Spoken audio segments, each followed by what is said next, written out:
Okay.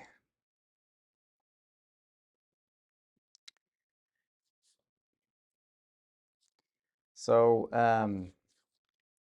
it is just before 4 o'clock now on it is Monday, and obviously it's been another fairly busy day for myself and for firefighters and for the provincial government and for many people in uh, the province dealing with these ongoing and new fires. So I figured as we have a new one burning now near Paddy's Pond, it might be a decent time to jump on and I can kind of show you where it is based on satellite data and based on picture evidence. And beyond that, if you're looking for potential evacuations, which there are, basically around Akita equipment and the kind of industrial area on the south side of Paddy's Pond near the TCH.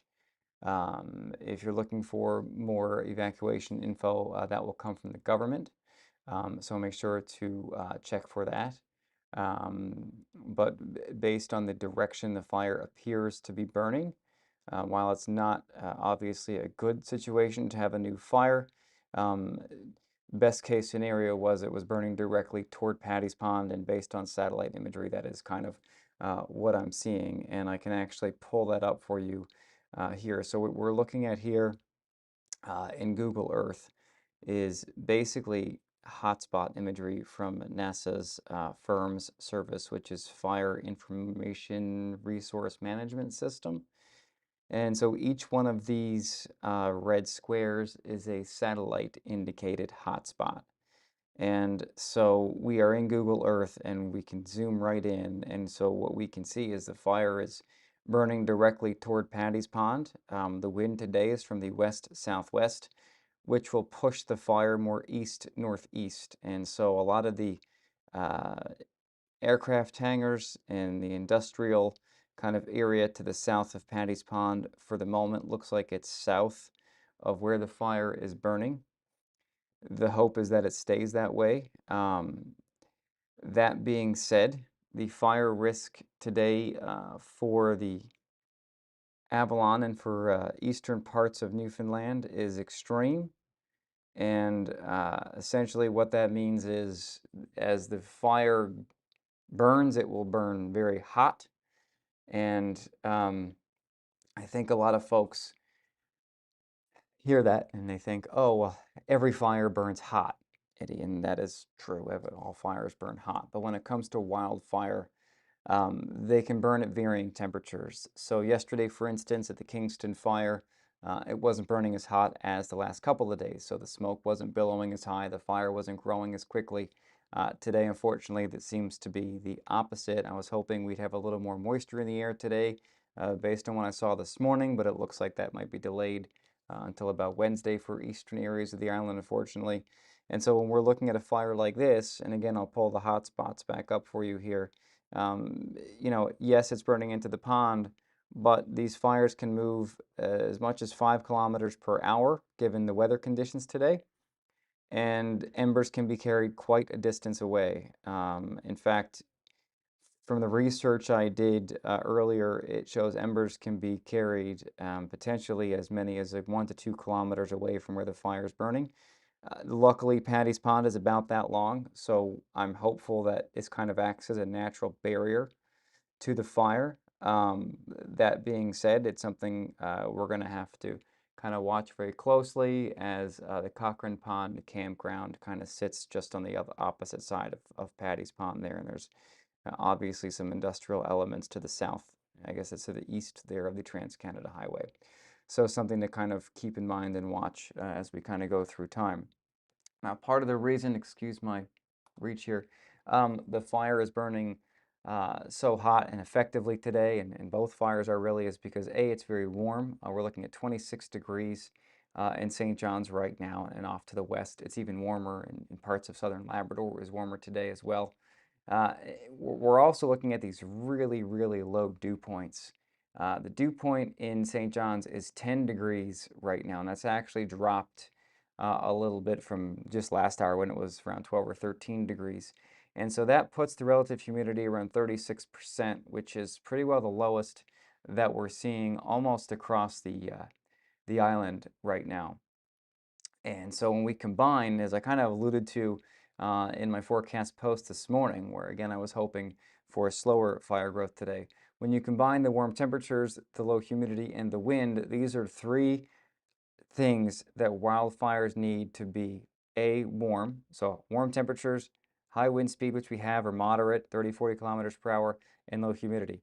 When we have all three of those things aligned, fires can grow exceptionally fast, which is what we saw with this fire near Paddy's Pond today, and we're still seeing it now. There are water bombers on the fire. It is being actioned as we speak, and hopefully, again, the pond acts as a barrier.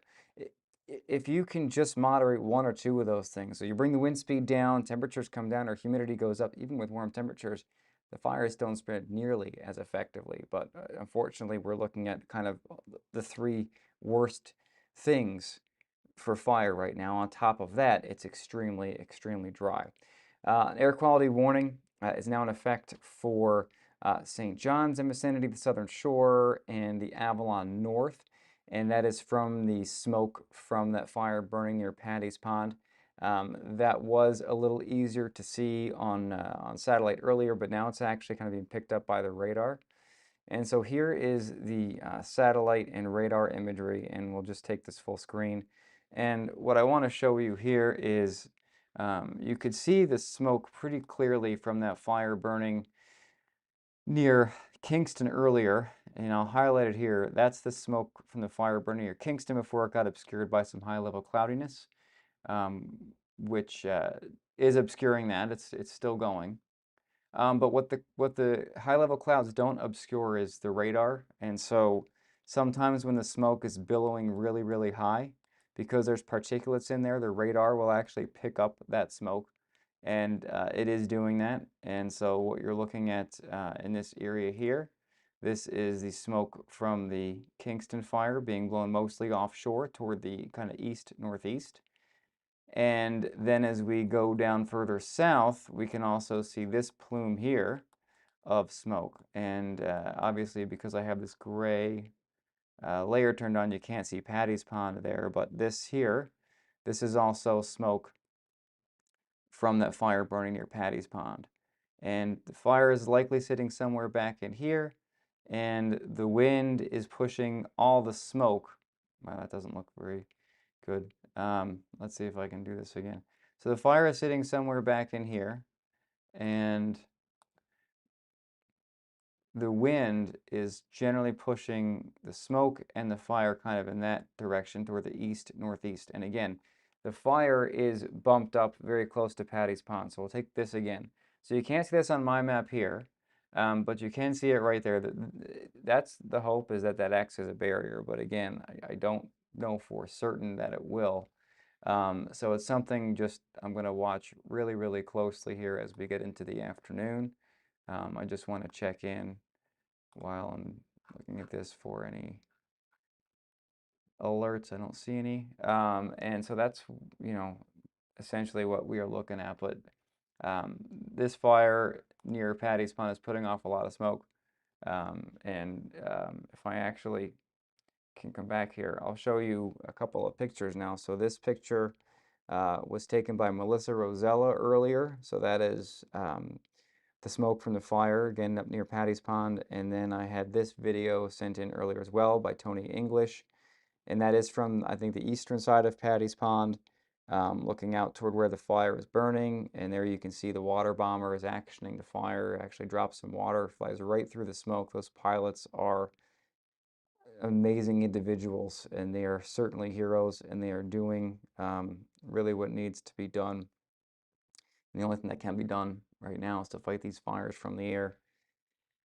The weather conditions are obviously very, very dry today, and let's see, I want that back. And so until this weather pattern changes, which it looks like, really it's not going to, At least for the next couple of days, we're going to remain in this kind of very high fire danger setup as we have this ridge of high pressure overhead, and the jet stream is going north of that. So we're kind of under this like heat dome, if you will, which we've really been under now for a good long while. Um, and this is why we have been seeing temperatures so warm, not only here in our region, but I mean, look down into, parts of Quebec, the Maritimes. It's 32 in Halifax right now. It's 35 in Bathurst.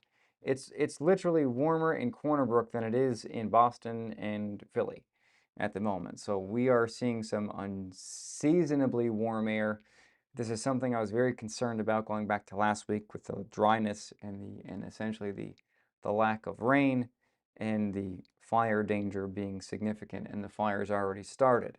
Now, we are going to see a little bit of a break in those temperatures, but that's not going to be, it looks like, until Thursday or Friday, and potentially even thereafter. It looks like Saturday we're going to be into the upper teens at the moment, back to the low 20s Sunday and Monday, but there might be some rain on Thursday, and that is the hope I have, and we'll get to that in just a second. But the heat warning, that is still very much in effect for not all of Newfoundland, but from Corner Brook to St. John's and areas north, as far northwest as the Green Bay White Bay area, and then southeast Labrador also under that heat warning, as temperatures there today are very warm. The humidex in Mary's Harbor earlier was closing in on almost 40. So when we're talking about the heat warnings, we're talking about temperatures at night generally warmer than 16 degrees, and there are your lows for tonight, province-wide, mid to upper teens. And then for your day tomorrow, again, upper 20s. Look at Grand Falls, Windsor tomorrow. The forecast is 35, 32 in Buckens, and 32 in Corner Brook. So tomorrow is going to be exceptionally warm, probably one of the warmest days I've seen forecast in a very long time. Springdale's forecast tomorrow is 36 degrees. That's exceptionally warm. Exceptionally warm. Um, and again, the fire risk tomorrow is going to be just as extreme as it was today. That may change a little bit. The wind direction tomorrow might be a little more southwesterly than westerly, so that's something to kind of keep in mind as well. We're not out of the woods from any of this stuff just yet. As we take a look at the future radar and cloud cover, what you'll notice is Labrador, you're going to see a few scattered showers today and tonight on the island. We are pretty well dry as a bone again tomorrow and sunny again tomorrow. And if it were any other season, any other year, I'd be super excited about this. But I want rain so badly. I think we all do. And it's just not in the forecast for at least the next 2 days after today. That may change a little bit, and we'll touch on that right now. So there's a new tropical system that has formed out in the Atlantic off the coast of Africa. This is Tropical Storm Erin. Winds are gusting 95, and Erin's forecast track will take it on a kind of west-northwest track over the next few days, and this will become the first hurricane of the year. Um, any storm that forms in this area is something that we need to watch very closely. Not saying it's going to impact Atlantic Canada, but climatologically speaking, the storms that do generally form down there. So that will get clearer over the next several days. Not something I'm going to focus on right now. There's lots more to focus on, but just something to kind of be aware of for the time being. What I want to draw your attention to is that circulation right down there to our south.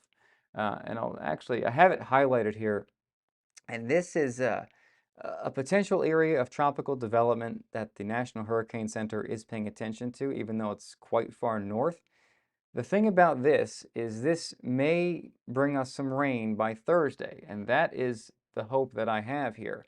And as we look at the forecast between, we'll go into Thursday morning, the moisture from that low is going to be to our south, looks like over Cape Breton. That moves north, and it looks like parts of central and western Newfoundland and even eastern areas just off the Avalon will see some rain on Thursday. That rain moves north, and then it looks like there's a better chance of showers for most of the Avalon, potentially Friday and maybe even into Saturday. So my fingers are crossed that this ultimately ends up being the forecast. But again, there is a little uncertainty in that. It's just something to watch for the time being, but that would be great if we could get some rain. It looks like between Thursday and Friday, but for the next couple of days, there's not a whole lot of rain in the forecast. So what I want to do now before I end the live stream is just, oh man, lots of spam in the comments. Um, so, um, so Jennifer Grace, so what about the fire that started in Dunavans and Mount Pearl? Okay, so that is the Paddy's Pond fire. It's not in Dunavans or Mount Pearl.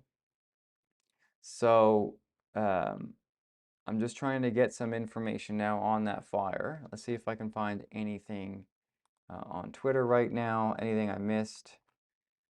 I don't see anything on Twitter at the moment. I'm going to check my Facebook messages. Anything new here?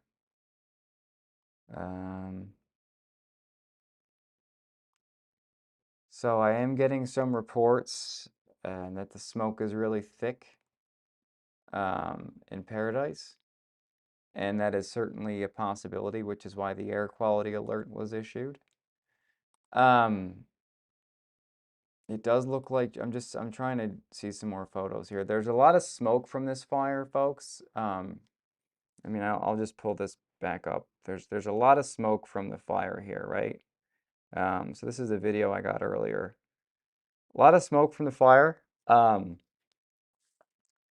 But again, from what I can tell,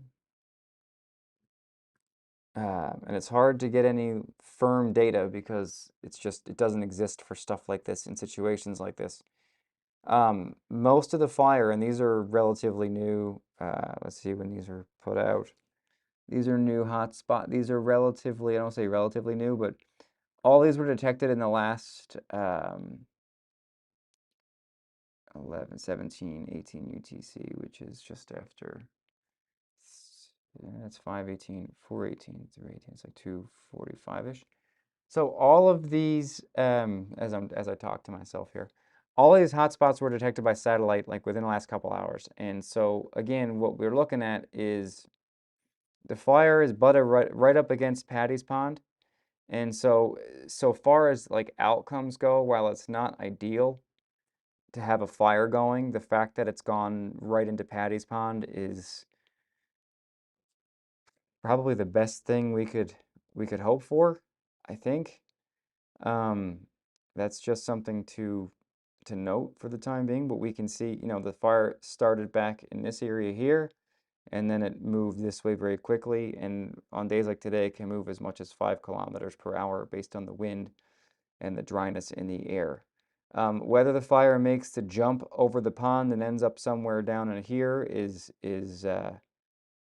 hopefully not the case. We are getting late in the day. It would be great if the wind speeds dropped off. From what I understand, the highway might be closed, but I don't have any further uh, info on this fire kind of right now. But that's kind of where things stand for the time being. If needed, I'll jump back on here this evening. Let's see, I'm just checking the comments here to see if I missed anything. If I can find the mouse, that'd be great. Okay, let me just go to this one. Why would the mouse work? Let's see, highway. Okay, so here, Trans-Canada Highway. The TCH is closed in both directions from Galway. This is from Devin Parrott on my Facebook page. The TCH is closed in both directions from the Galway interchange to the Foxtrap access due to the fire activity and response efforts. RNC is requesting the public avoid the area completely to allow emergency personnel to work without interference. Increased curious traffic is actively hampering firefighting efforts. So that's another thing. Please don't go looking. Please don't purposely go out and try and see the fire. You can see the smoke, but we need to let the emergency officials do what they need. TCH is closed now. And so what I also want to say right here this evening is I'm not an official, and obviously, I know that you folks watching me know that I can pass along official information, and you know, I have years of experience tracking these kind of things. So I'm confident what I'm telling you is reasonably accurate. But that's, the best information I can pass along is the best information at hand. And so that's, where the data is telling me the fire is where I think the fire is. Um, Haley Heptich, do you think Paradise will have to evacuate? Based on the current trajectory of where the wind is going, because what steers fires is two things. What steers fires is essentially the wind direction.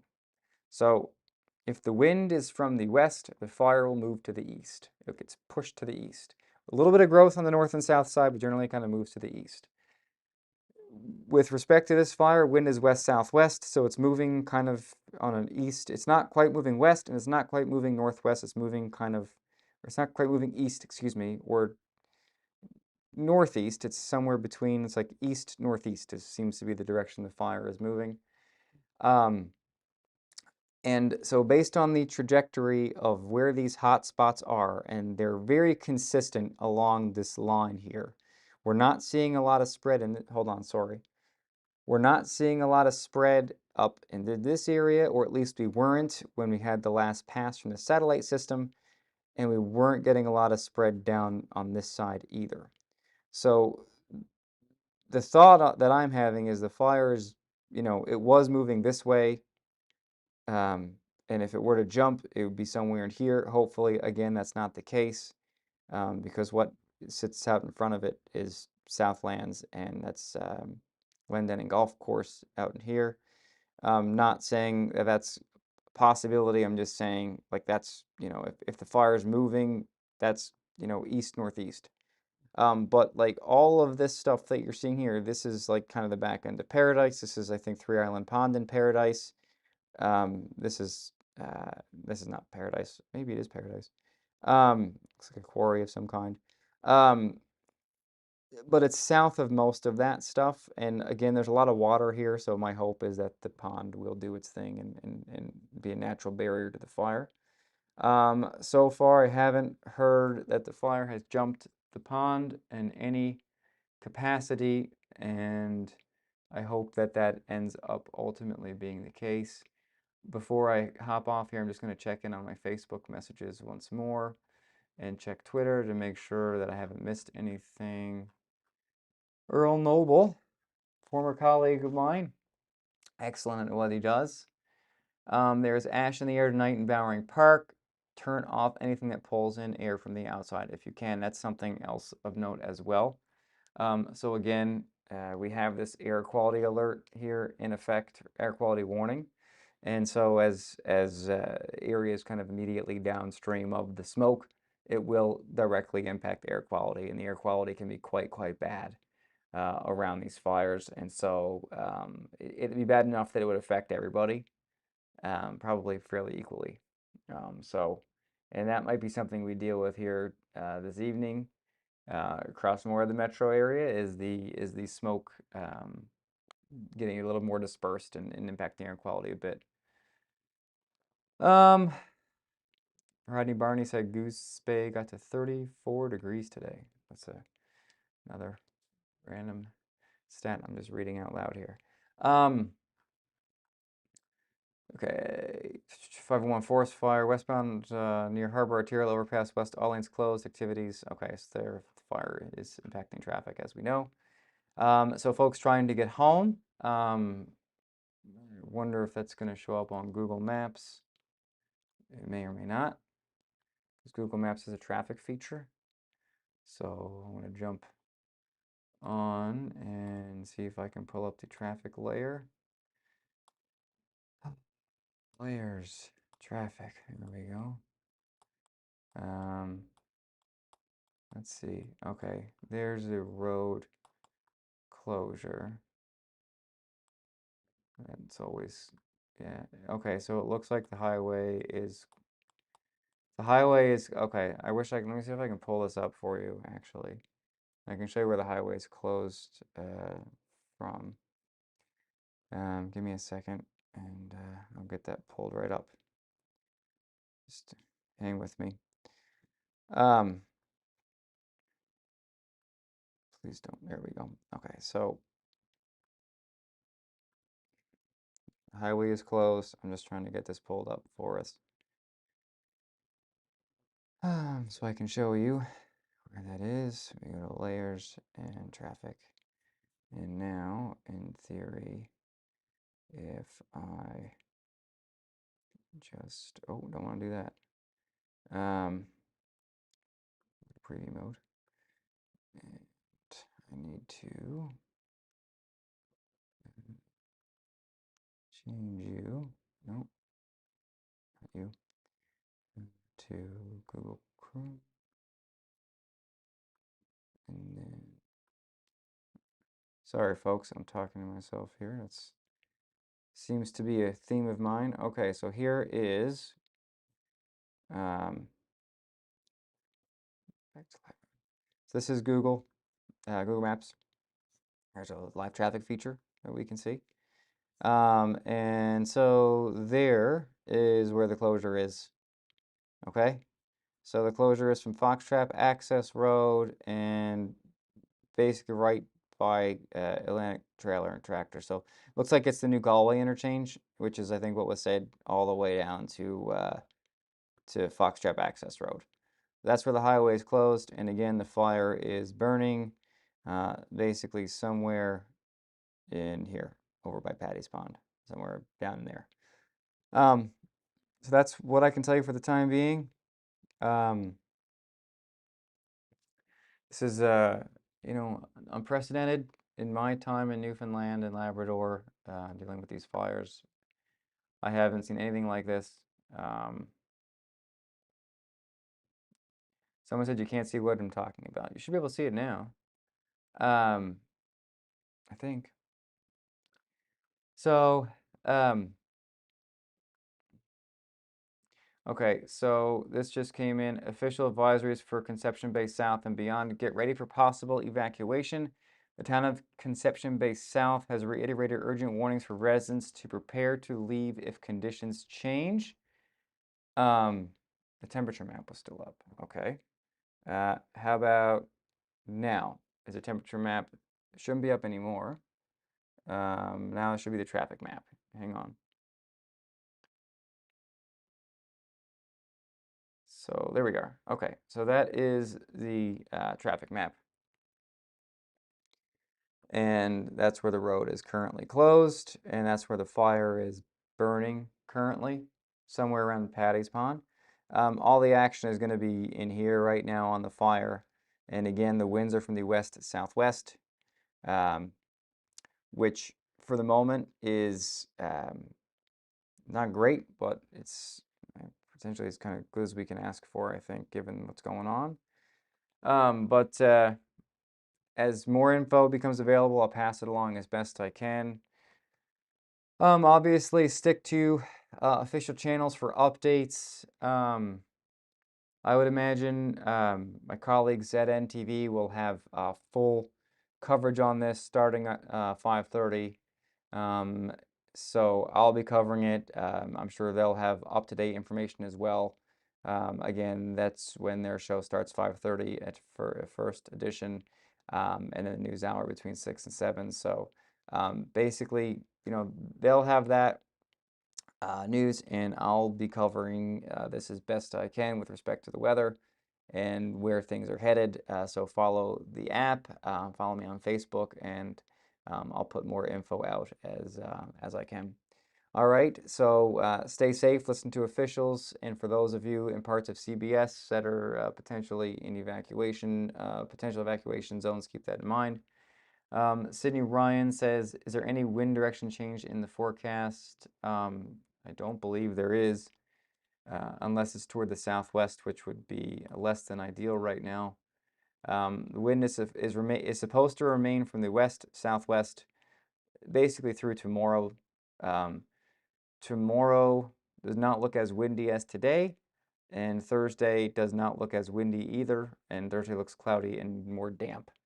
So that is a good thing. But anyway, that's we'll track this thing little by little, and I'll watch it as I can. But just to keep just